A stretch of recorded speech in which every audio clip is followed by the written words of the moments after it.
Viral video warga rebut jenazah COVID-19 dari petugas pemakaman, peti mati dibongkar paksa.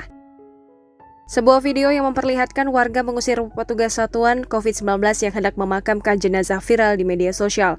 Dalam video yang beredar terlihat aksi warga menolak proses pemakaman yang dilakukan sesuai prosedur penanganan jenazah COVID-19.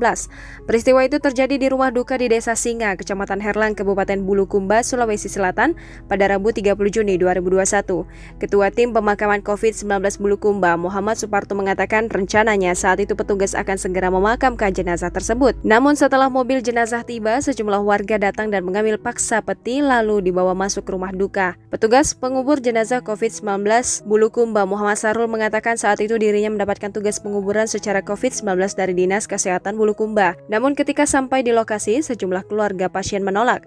Dirinya bersama tim mengaku tak bisa berbuat banyak meski sebelumnya telah ada persetujuan dari pihak keluarga. Hal senada juga disampaikan Suparto setelah mendapat perlakuan tak menyenangkan, pihaknya memutuskan untuk menyerahkan sepenuhnya kepada pihak keluarga.